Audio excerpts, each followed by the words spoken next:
Hey guys, Rod here with VML Sports Cards, and I am super excited today because I am sharing with you guys my 62 card PSA bulk lot return.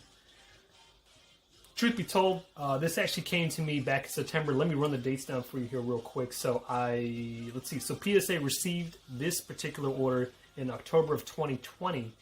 It took them 3 months to enter into their system in January of 2021. And then I received this lot back finally in September of 2021. So if you include ship time, you're looking at pretty much a full year. Now this is a value bulk lot that I'm really excited about. One, because the largest order I'd put in, you're talking 62 cards. And also, it brought me back to my childhood. I was going through all my cards, had my magnifying glass out, trying to figure out what cards I wanted to submit and send in. And of course, at the time, pricing was amazing. You know, you're talking about this one when they had the monthly specials, and in hindsight, knowing what we know now, I should have just thrown everything out there. Well, I shouldn't say everything, but a lot more cards. I had more confidence in cards I was sending in, especially with how this particular lot came back. But anyway, so it's such a big, order of cards. I'm actually going to break this down into 2 videos. This is part 1. But anyways, without further ado, let's get right to it. All right, guys, we're just about to get started here. Real quick before I do get started, this was the monthly special. This was like the Jordan years special. So I think anything basketball 90s and newer is what I had sent in, which is pretty much what I collect anyways, but it happened to work out with this particular bulk lot. So that's what we'll be looking at. Real quick, a couple of recent pickups I had. Keldon Johnson, rookie penmanship, PSA 10. Really love this card, and I like Keldon as well. I just think he's got the potential to really blow up down there in San Antonio under Popovich's system. Him and DeJounte Murray are definitely the future of the Spurs. And then next, from my Wizards, I got Denny Avdia, Panini 1-in-1, autographed rookie card number 99. I love that it's that shadow box look. You can kind of see it's a little holographic in the back there. And yeah, I like the thicker card as well. It comes encased in a Panini case. So really cool looking card. Anyways, so let's get started. All right, so here's the first card. Shaq, 92 Upper Deck. NBA top prospects. Honestly, I didn't have many Shaq. I got a lot of Shaq rookies, but not a lot of them are in great shape. So kind of just took a shot in the dark with this one. And glad it came back, because this one's actually a pretty low pop. It's pretty hard to find. But, you know, I'm really glad I kept this one in good shape and got a 10 on this one. All right, so next we have my only other Shaq card that I submitted, Gem 10. This is his Stadium Club rookie. It's pretty, I wouldn't call it iconic, but it definitely is. You know, you got to think, like, if Shaq's cards were printed now, or if they were printed a few years later, they would be so much more rare and I would say worth more, because the pop counts would be even lower, and they just wouldn't be, you know, part of the bulk submissions that you see, that we saw during the early 90s, basically 90, 91, 92, is when a lot of the stuff was being printed. The copy was kind of experiencing what we're experiencing now with a lot of retail products. But anyways, this came back at 10, so I was really happy with that. But it's also a little bit more of a common card, I think. So this one I was hoping for a 10. Okay, let's be real. I mean, I'm hoping for a 10 on all these cards. But this one was a little bit more of a crapshoot. I think it's a little bit more faded, but it still has the protective coating. So the 94 Finest Jason Kidd. Really love the concept of having the coating on there. But, you know, I think when you keep the coating on there, they also grade it, you know, with the coating on it. So if you got scratches on the coating or anything like that, that's going to count against it. So I might have done better had I just peeled this off, you know. But I also feel like for resale, having the coating is actually worth a little bit more. I can actually see right here. It might be hard to kind of show you guys here, but if you look at the reflection off the light, you can see a little bit of a scratch here. That's not on the case, it's on the card. Should have seen that, caught that beforehand. So moving forward, 95, got a few KGs here. So 95 Ultra rookie card. KG is one of my favorite players. I just love his tenacity on the floor and the energy that he brought every single night.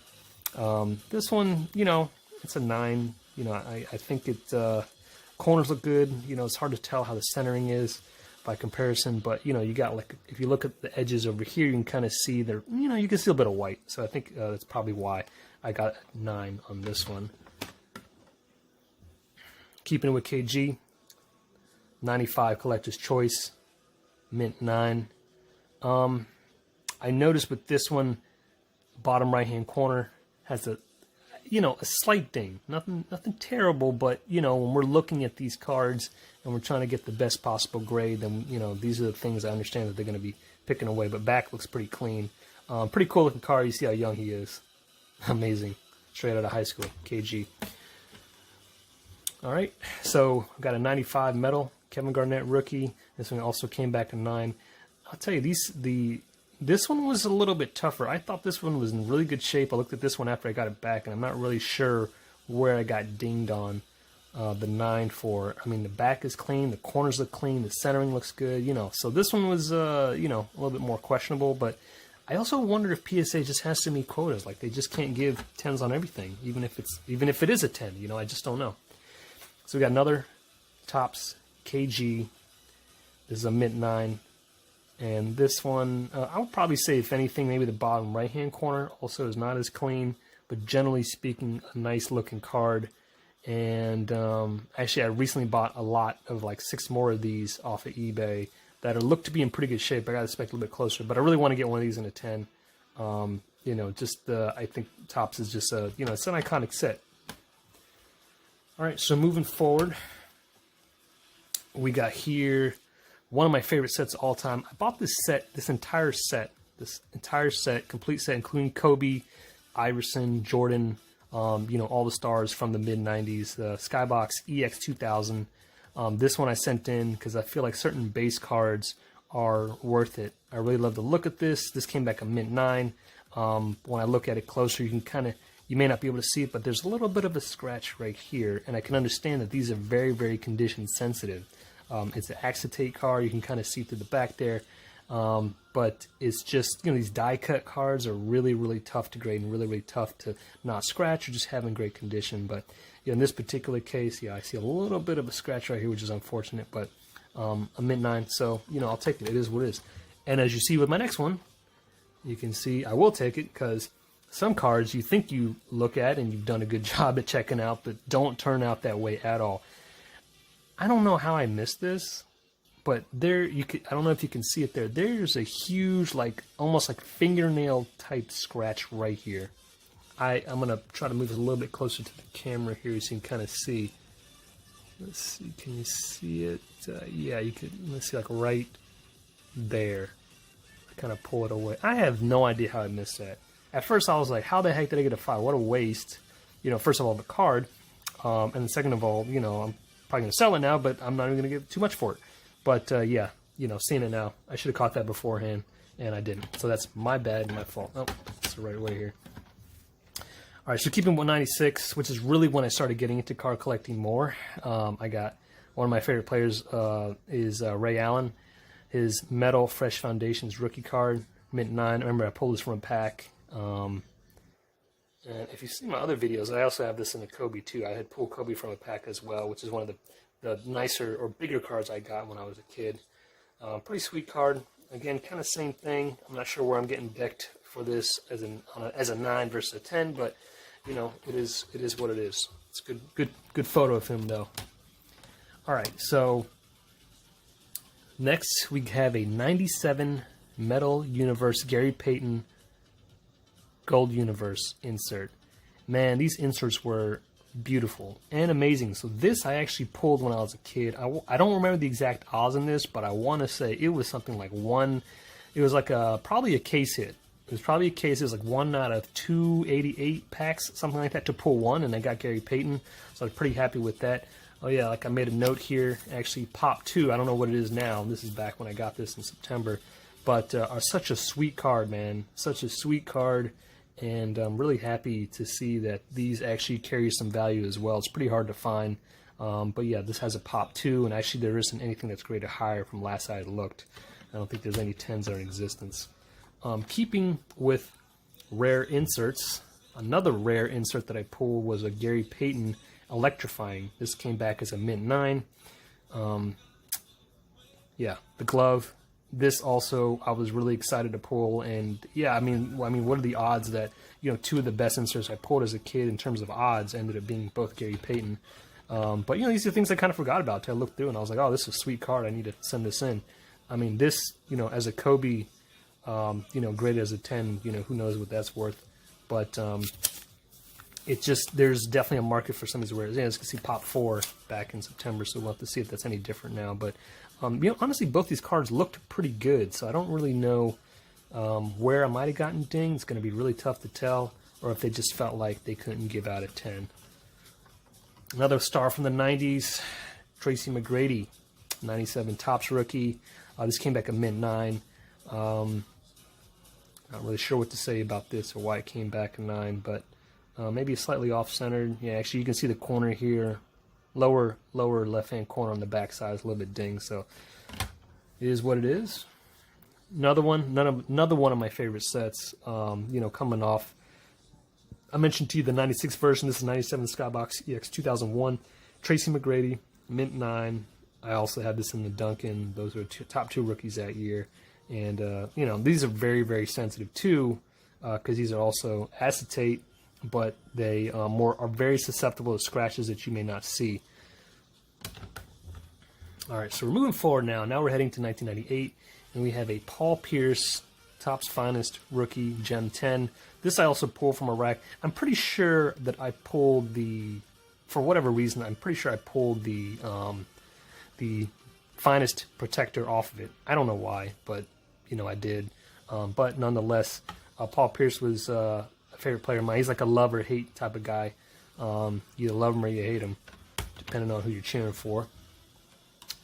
All right, keeping with the theme, 98 Skybox EX Century. Man, I love the EX series. So Skybox EX Century, this I pulled from a pack as well. Man, back in 98, Vince Carter was the ish. Everybody wanted to pull Vince Carter and Jason Williams. Like every pack that you got, you were hoping to get one of these guys rookies. And this is a Gem 10. I was really excited about this, and the funniest thing is I was so excited about this, and I showed it to my wife. And the first thing that she noticed is, wait, I actually see a fingerprint on this card. And I'm like, what? What are you talking about? And if you actually look closer, I don't know if I can see it. So the light is like right on it. I don't know if you can see it, but it's like literally right here, right next to Vince. I don't know if you see it's a little blurry. It's going to be kind of hard to see with the camera, but so hilarious that this card got a Gem 10. I mean, obviously I'm happy and it's beautiful and I love it, but now I see that damn fingerprint every single time I look at this card because she pointed it out, and hilarious that the guys at PSA missed it as well.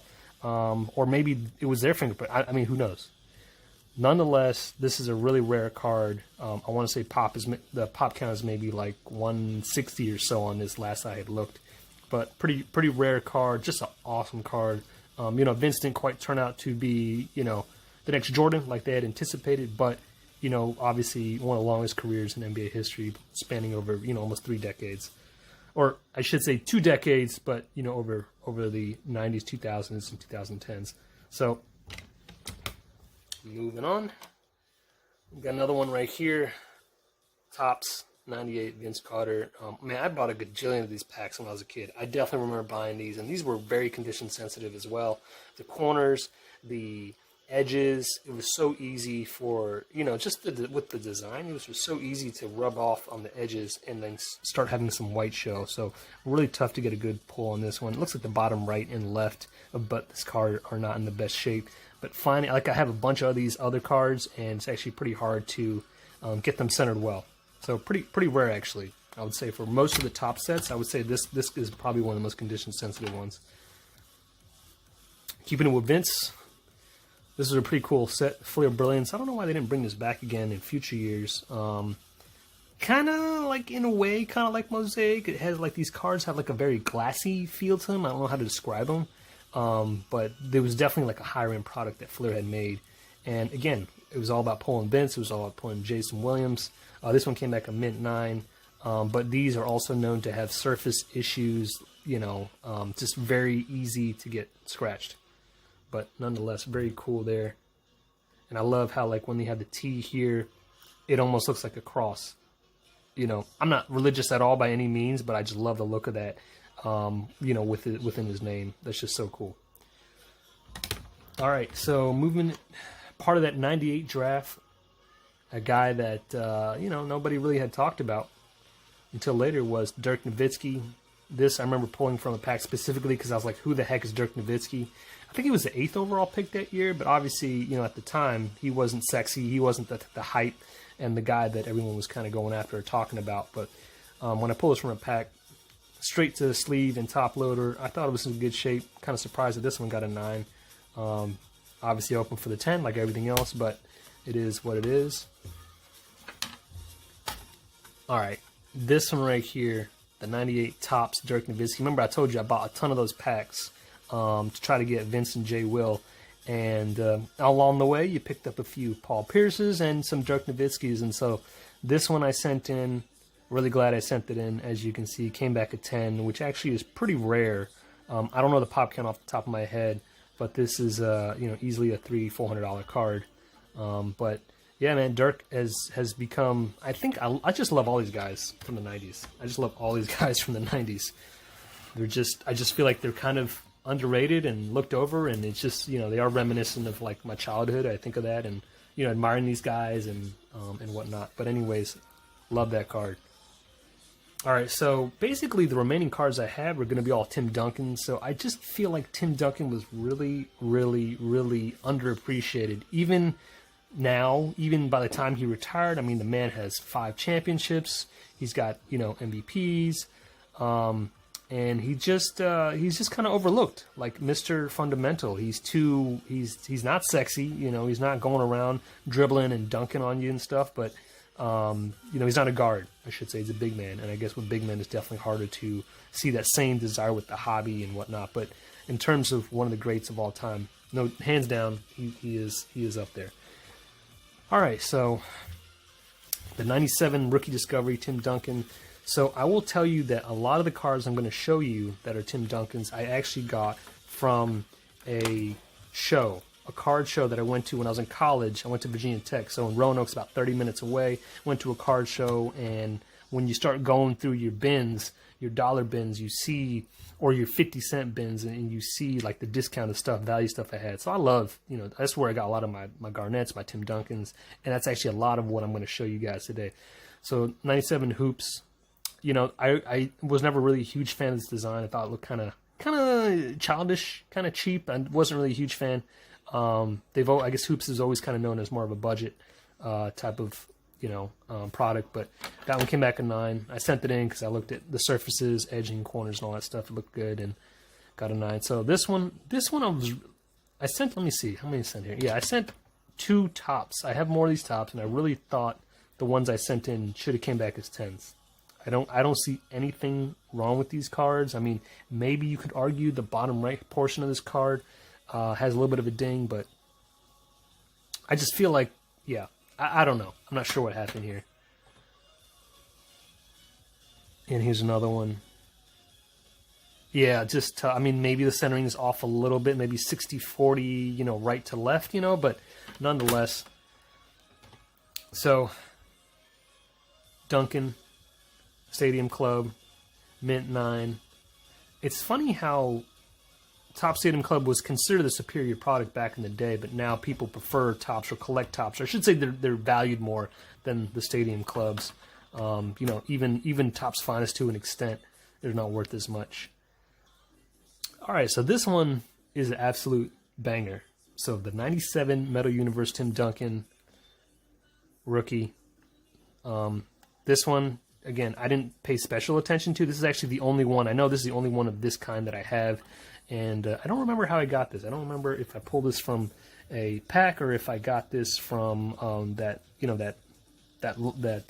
value bin that I told you about when I went to that card show in Roanoke. I don't even remember. But really happy about that one. Metal Universe has always been very cool looking and unique. So hey, here's a 97 Hoops Gem 10 Duncan came back. So I got one that's a 9, one that's a 10. So I'll take it. This one I remember pulling from a pack when I was high on buying the Chrome products back in the day, trying to get, you know, the Jason Williams and Vince Carter. So this is a really cool card because this is a second year refractor card insert.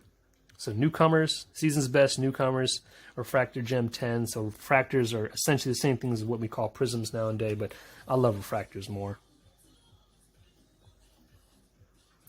But the Topps version of prisms from back in the day originally. So, mentioned finest. This is 98 finest Tim Duncan, not protected, gem 10. These were cool because they have a little bit of a, you know, I don't actually know. I felt like there's another parallel that maybe that PSA has actually missed. So these cards are actually thinner. So not protected to me means like it's a standard base card, but they pull off the, you know, the protective coating that's on top. But it's still still the standard stock. This is actually a thinner card altogether, and it's kind of like has like this foil on the back. So I feel like these are not quite not protected. I just don't know if, quite frankly, like PSA got this right. You know, I don't know if it's supposed to be non-protected or it's called something else. I guess I got to look. But I remember seeing this and be like, huh, okay, interesting. And then these last four are pretty much the same card, but really excited about this. These I had a bunch of. These for sure I got during my card show. His 97 Fleer Gem 10. These cards were cool because they're essentially, they feel like a thicker paper, just like a thicker cardstock paper. Not like as thick as, like, you know, cards like, let's say like this Topps card, but it's a little bit thinner, but it feels like paper. And so I have 1, 2, 3, 4. That was 4 for 4 on those. That's pretty freaking amazing.